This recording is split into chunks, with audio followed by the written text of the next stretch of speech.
I think that I will now present our first keynote speaker, who is Vito Flaker, and he is a professor in the Faculty of Social Work at the University of Ljubljana, Slovenia, and he is also a director of the School of Social Work Theory and Practice at Inter-University Center in Dubrovnik. And his areas and expertise are in social work methods and theories, in taxonomy of social services, community mental health, deinstitutionalization, long-term care, empowerment, personal planning, risk analysis, community services, action and qualitative research, styles and carriers of drug use and harm reduction. And he has been involved as an expert researcher and as an activist in numerous action research and development projects of establishing community-based services. And he is internationally known. He has been working in Slovenia, Bosnia and Herzegovina, Albania, Ukraine, and Serbia. And today, Vito's topic is the Hiccup theory of deinstitutionalization. And the floor is yours, Vito. We are very pleased to have you here in the conference. Yeah, likewise, I'm also pleased to see you again and to be able to contribute. What I will be saying is quite a large topic, and I think I'm quite worried how I will do it in such a short time. But actually, it is about the theory of Hiccup theory of deinstitutionalization, which has come to my mind on one of the missions in Macedonia, where I was looking at also the history of what has happened before, and looking that there were few waves of efforts of deinstitutionalization, and it reminded me of this Hiccup, and I could see that this is mostly a case also in other environments. Here you can see this Hiccup man, which this character came to my mind when I was preparing the presentation, and it is a very nice because hiccups are something that that makes us human. Although we sometimes are not very proud of when this happens, but also quite content when it blurb comes out. So before going right in the middle of the topic, I will read few few epigrams. What could be epigrammatic summary of the dialectic between the total institution and deinstitutionalization. Going from the very first thing, that deinstitutionalization is the negation of institution, which means its denial, its closure, and its opposite. Total institution is an arrangement, the state of being, of matter. Deinstitutionalization, on the other hand, is process. Total institution therefore, is a standstill. Deinstitutionalization is a movement, a social and spatial. Total institution is a concentration. Deinstitutionalization is dispersion of people, resources, and power. Total institution is hierarchic and authoritarian. Deinstitutionalization is democratic and horizontal. Total institutions take power from the users and gives it to the professionals. Deinstitutionalization restores users' power, empowers them, and transforms the power of the professionals into new productive kind of power. Within institutions, they are guardians of the space. With deinstitutionalization, they become active protagonists of social changes. Total institution magnifies the stigma. Deinstitutionalization transforms it into an advantage. Total institution is one solution for multitude of difficulties, and deinstitutionalization provides multitude of solutions to any one difficulty. And the last epigram aphorism is that total institution is a final solution, and deinstitutionalization is an infinite struggle for human dignity. So I'm sorry to be reading this. Next slides, I will not read so much. I will try to, I will leave them for you to read and try to comment more on them. So, sorry, but are you trying to share the screen because we can't see your slide? I'm sorry about this. Oh my God. Yeah, this is a mistake, a terrible mistake to make.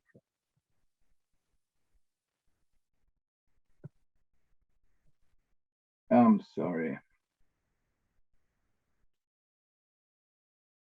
So this is the character that I was. Thank you. This is the character that I was referring to. Some of you might have seen these cartoons. Yeah, my kids were very fond of it, and so was I. So this is the what I was talking about without, and these were the aphorisms that I was reading, and that came out as some kind of, as I said, epigrammatic summary of what we were studying, and is some kind of condensing this dialectic between the two. So, and then this is the slide that you have, that I was starting to say that I will comment, but what and basically this one refers to what I was saying in the beginning, that when I have seen this happening in Macedonia, I remember that nowhere, also in these two very important countries for deinstitutionalization, Italy and the United Kingdom, that these things were not coming at once, that there were similar hiccups, and but I think, and that probably, I mean, no matter how unpleasant they are, that it is that they are almost a necessity, and although with these stops and starts and stop, the process loses the momentum and causes disappointment to the participants. And also when things stop, they go, often they go back. We often speak about reinstitutionalization. But on the other hand, there is also productive side of this zigzag hiccup motion. And what one could see there is the leap from quantity to quality, that there has to be an amount of events, of people, of ideas that makes things possible to move on. Yes? The accumulation of experience, but also the hiccup period when things stop it can also be seen, and by necessity it is also so, the time to regroup, rethink, recuperate, recreate, and retry. On similar concept, or is which was put forward by Richard Hester, is a concept of perfect storm. Yeah, he's saying that, like in United Kingdom in 90s, that there were different things coming together in a very rare combination, which enabled this leap from the quantity to the quality, which can be observed also on the level of legislation by introducing Community Care Act or Law of 118 in Italy, and so on and so on. And it is what I wanted, what we have noticed is this also about right people on the right places. By right people, I mean the people who take this issue as a personal challenge, as something that they want to do as people, not as officials, not as professionals, and so on, who are personally engaged for this or that matter. And what is also can happen in this perfect storm is unseeming marriage out of interest, like it was in England between the radical professionals and Margaret Thatcher, the protagonists of very different politics, but coming together in pragmatic action of changing the scene. In Hrastovets, where I was involved in initially very successful development, in few years we have resettled about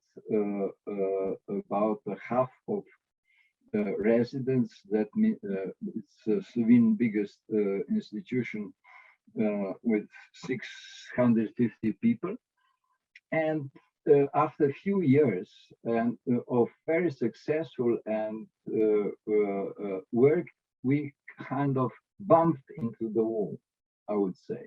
And when I was analyzing this, not at that moment, but now when Andrea and me were writing the book, we could see this that there were different obstacles. These different obstacles, from structural ones like lack of housing, like financing an institution and causing dependency of the ex-residents on the institution, and the legal framework which actually is written to defend the status quo and not promote the changes. And cultural ones, not only the notions that drive people into the institution, but also particular ones which I think which are in the care business, and this is one is culture of guardianship, yes, which stems from feudal times. And a very good account was done about this issue by Robert Castel in the Psychiatric Order.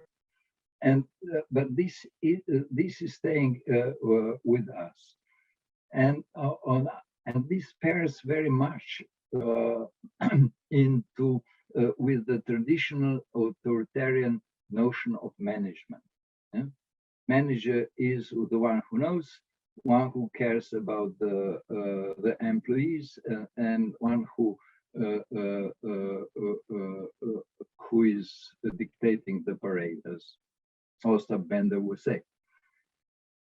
The political obstacles were the ones that were in between this structural and cultural and the inner obstacles that we were experiencing as a team. And there was lack of, and there still is, of and weakness of strategy, no national instance of steering the process, and of course, one thing that that happens all the time, and that there is no continuity in politics. People, even if there is continuity of the option, they are changing the ministers and so on. On the on the inner obstacles, one I think very important thing was the Icarus syndrome.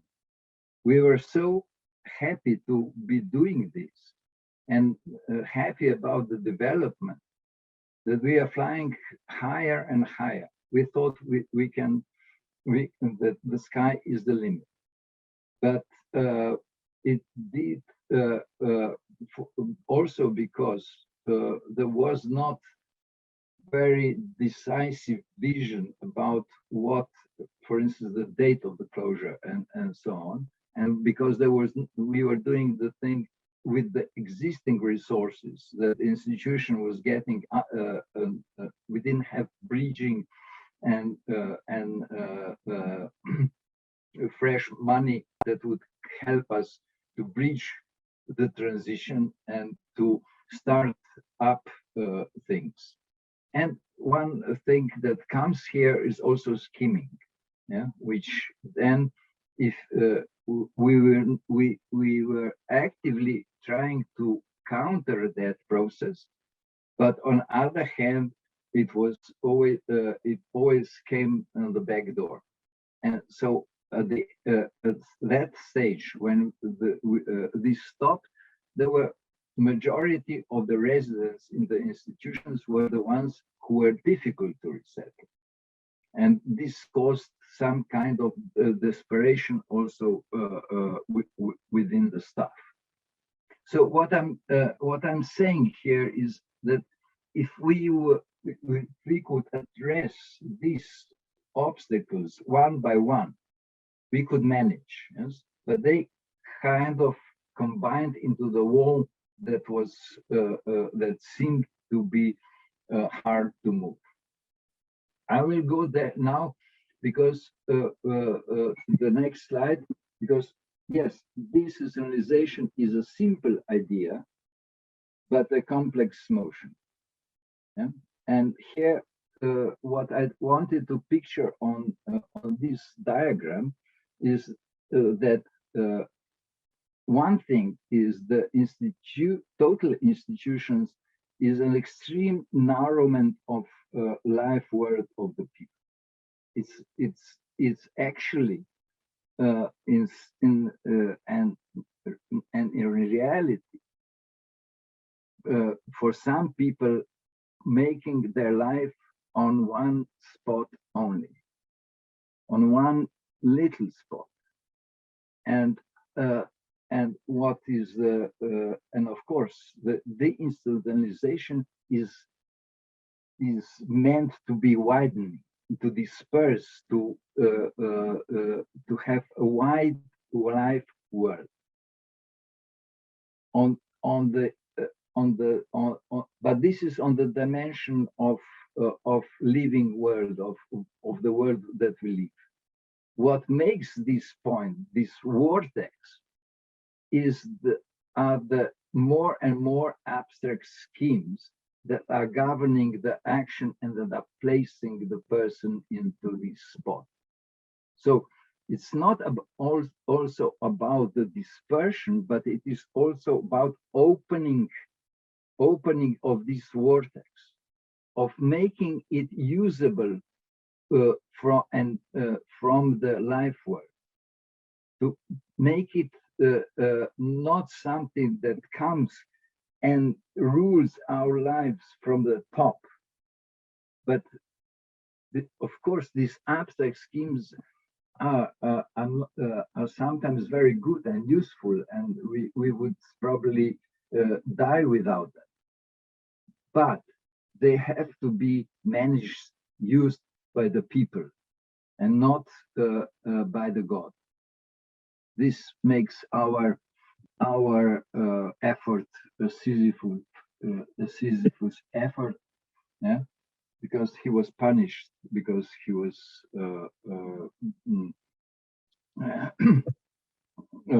because he was not obeying the gods and wanted to take the human destiny into his own hands and human hands in general. So on the next slide, I'm trying to be more a little bit more. I will not read this because we have talked about this. We have read. I wanted to say that to show with these slides, that the deinstitutionalization has a nature, double nature. One is the polemic and one is programmatic. We need to know where we are going, but we also need to keep in mind where are we escaping from, in order not to find ourselves, like it happens, in a similar or even the same place. Because we are talking about the institutional culture being also in the community services and so on. So I would, it is important not to be just programmatic, but also to be all the time critical about the legacy of what we are trying to escape from. I will comment only on the last line because maybe this is not so. By sublime community, this is the idea that I came to, because community, as it is defined traditionally, is community of us against the other. And what I mean by sublime community, in short, is that community that is of infinite nature, that everybody is welcome and is treated not as the last person to come and then we close the show, but at least the penultimate newcomer. Yeah? There is always somebody else to come. Yeah? There is always which we need to expect and to be ready. It could be also said the community of humankind. Yes, and what in practical terms, it is important that we keep in mind what community care, community services, community mental health meant originally. Now it became a locus, a locative. Community is a place where the care happens. What we forgot is that the original idea was that community is the provider. That it's not just care in the community, but it is also care by the community. So now something completely different, Spanish Inquisition, and it is about this issue of projectomania. And I think when this mania has come in late 80s, early 90s, I think we are in some ways very happy. Because not only because it was a new way of distributing the resources, the money, and so on, but also because it was it enabled us to think about our work in with setting the goals, setting the tools to achieve the goal, and so on. And I think this was a good thing. But with it, there came many poisonous aspects. One is that it is it is a wet dream of governing elites, because it makes things manageable, governable, and so on. It makes out of the process, which deinstitutionalization is, it makes a thing, and serious thing of things. When we read project proposals or reports, it looks like we are playing with Lego cubes. Yeah? But it is a flow. Yeah? It's not things that we put together and then we get something out of it. Yeah, it's something that it flows. Another bad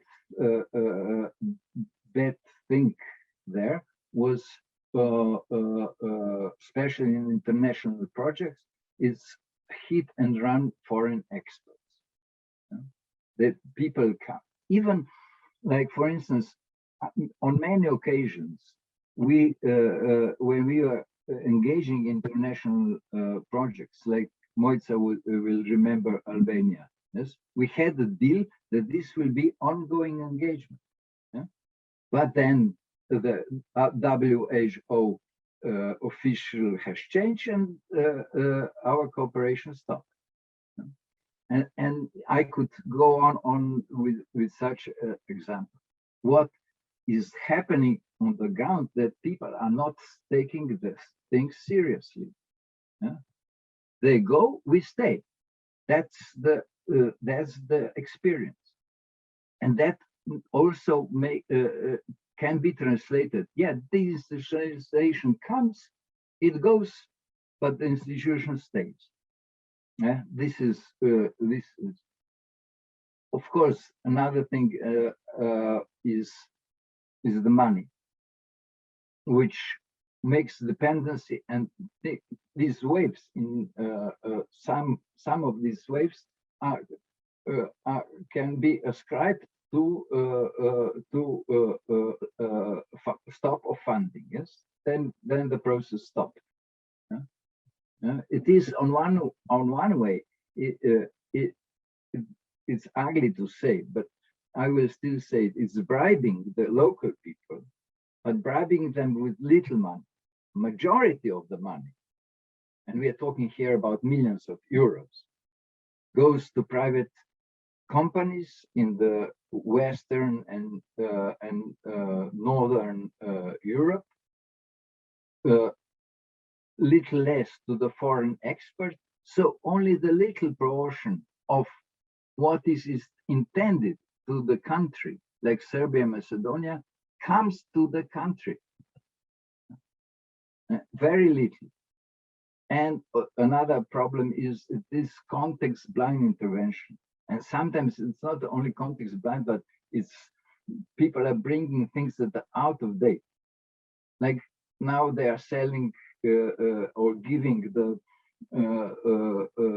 old tanks and guns to Ukraine. Getting rid of those, yes. We often hear from foreign experts very not only out of context but out of date ideas. And of course, this is not only for this international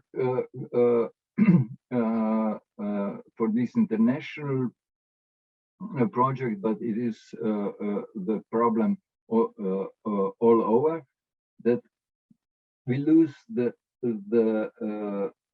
attention to the community. We are talking about the services, financing of the services, running of the services, methods used in the services, and so on. And we are, but these services are functioning in the context. They are functioning in the community. The community, the informal care is still the main provider of the care. Yeah? Although it is dwindling, but it's still the main provider.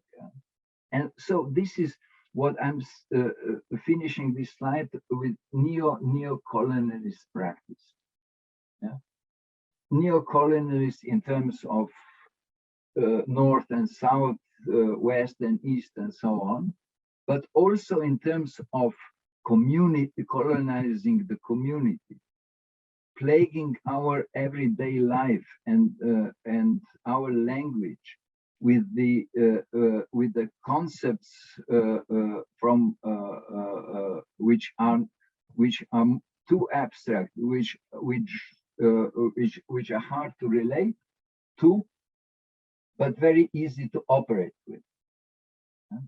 What Ivan Illich is terming the plastic or amoebic words. Yes.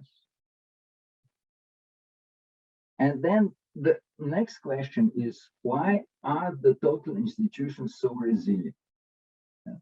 They're out of law, they're out of date. There were numerous studies that prove that they're harmful to the residents, that they're not ethical, but they still persist. And they are seen, for instance, in times of Corona in Slovenia, there was it was obvious that old age homes are killing people. If we had not so many people in old age homes, we would have quarter, that means 1,000 people less dead. And it is one of the there are many answers to this question, but what also came in times of Corona very vividly, is that this is the thing that people take from. So this is how it must be. This is how it is. This is how it ever was. But of course, it wasn't. Yeah? Total institutions, and as we know them, are existing a little more than 200 years. Anyway, but this is, and these are axioms of rule. These are axioms of alienated power. These are axioms of property related to the territory, promoting what Guattari and Deleuze are saying: royal knowledge, supremacy, and even human identity. There are in this institution for mental patients, so there must be something wrong with them. This is the very simplified, but it is a postulate that is needed in the society that is based on contracts, not on alliance, not on the, which is based on rules and not on communication and so on. On the other hand, the strength of deinstitutionalization is on its teleology, on purpose, on the goals, on wanting to change, on the ethical imperative of freedom and solidarity, and has to be both. Not just freedom, not just solidarity.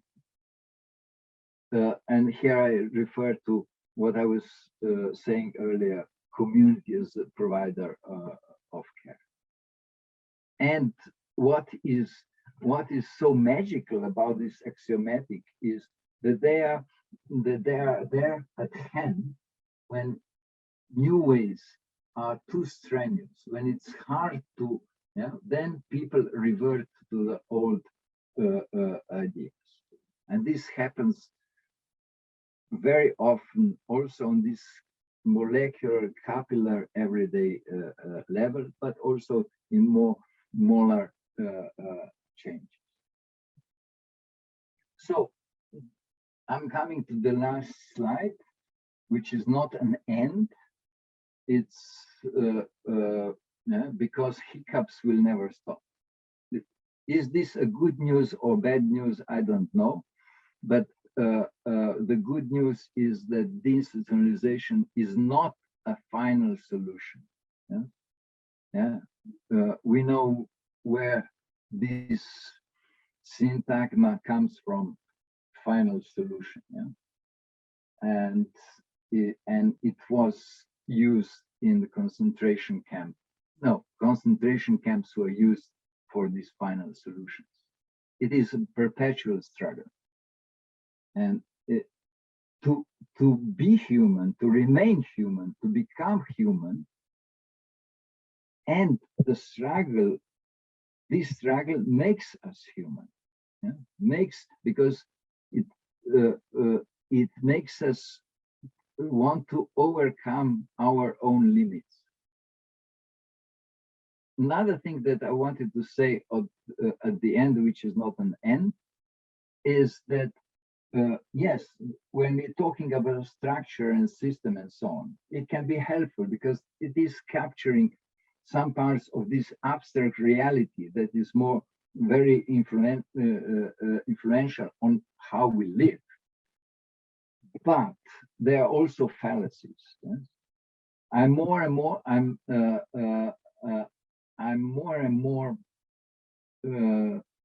convinced that we should direct our attention to the process and replace the notion of system with Levinian notion of the field, because it is not about the organigram of actors, it's about the forces that come and meet in the place that where we live. We are living in the conflictual zone, but we don't see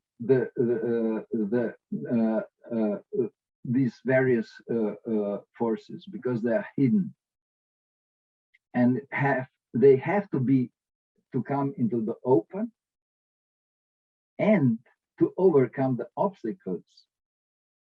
We need to use the forces and to nurture the process and to make them amenable to the life experience.